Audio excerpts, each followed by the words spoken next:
Good day, ladies and gentlemen. Here I am yet again. I don't think I've changed much since the last video. Look at me, same clothes, same space. My goodness.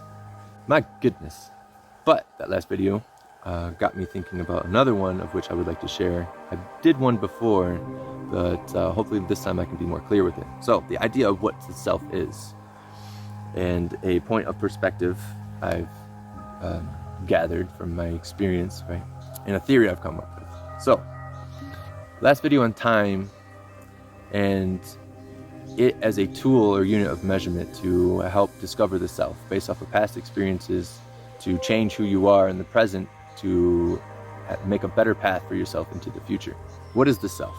So self always wants to be expressed, right? That's one of the human things. That's why art and acting and all these forms of self-expression are here, and it seems to be such a human thing. The self just wants to be discovered and embodied and expressed. Now, what is the self? Is it the habitual patterns you've developed over so many years of different things happening to you, this construct of identity from this one point of experience within this one vessel, this body, and its life experiences? Or is it something greater? Is it something grander, right? Because the very act of looking at your life, reflecting upon your life, who's doing the looking? Who's doing the thinking, right? There automatically is this separation. This is who I was then, but I'm experiencing it now, but it's not my body experiencing it. What is it, right? This can go into the different sheaths of self, the different layers of the body, physical, electrical, mental, emotional, and beyond all that, that which sees all other things, the awareness of all this experience. So I had this theory of electromagnetism, right? We live within a giant electromagnetic field, layers of them, right? The sun generates its own electromagnetic field, of which is influencing our planetary electromagnetic field. Earth generates its own field, and the human body itself also generates a electromagnetic field, right? And many. Your heart generates one, your brain generates one. The very act of electricity moving generates a magnetic field. And you are energy. You move your hand, you talk, you speak. That's energy of movement causing flexing of the muscles to do the action that you are willfully undertaking.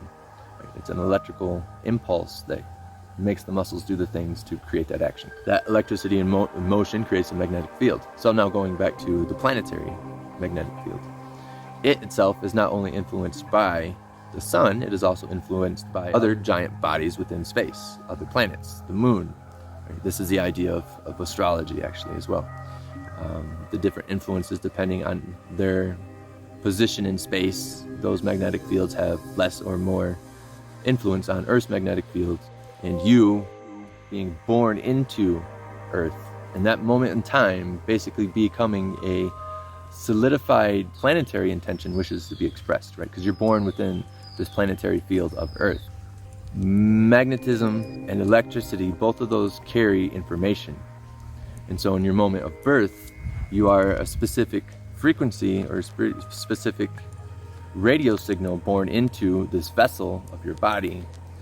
And that information wishes to be expressed, right? It has its purpose, and that purpose needs to be expressed to influence all the other magnetic fields, other beings, to create this whole stage, this whole structure, this whole game or play, this Leela of life.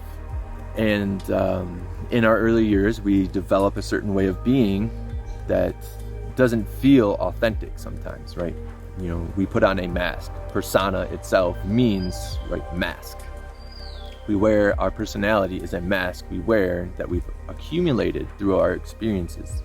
It is not the real self. The real self is beyond that mask, looking out through the eye holes, waiting for the mask to come down to actually be embodied and shine through. And the conscious tool, or the tool of reflection that human beings have, the ability to reflect on our actions and our past selves, and as we become aware of how we express ourselves, and we have this sensation of feeling of like, is this authentic? Is this not real? I acted in anger. Why did I act in anger? Why did I shy away from that opportunity that presented itself? Life is a puzzle in which to unbury the self from the construct that we've been given through our past experiences. This is shadow work. This is the work of life. It is the point of life.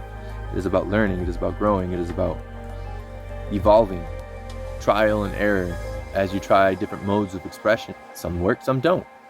And some create certain sensations of hesitancy, and some create certain sensations of enlivenment, right? Some actions and some things you do make you feel more alive, right? Follow those things. That's your true self telling you, hey, wait, no, this is more aligned with who I am. This is in resonance with that frequency, that radio station that your consciousness is. Do that more. That in line with the expression that you are meant to be. And we come to these conclusions, or we come to this true self by way of experiencing, learning, growing, trying, failing, and all these different things to help us discover our ultimate way of being, our optimized self. So yeah, share. Much love, and yeah, talk to you next time. Thank you.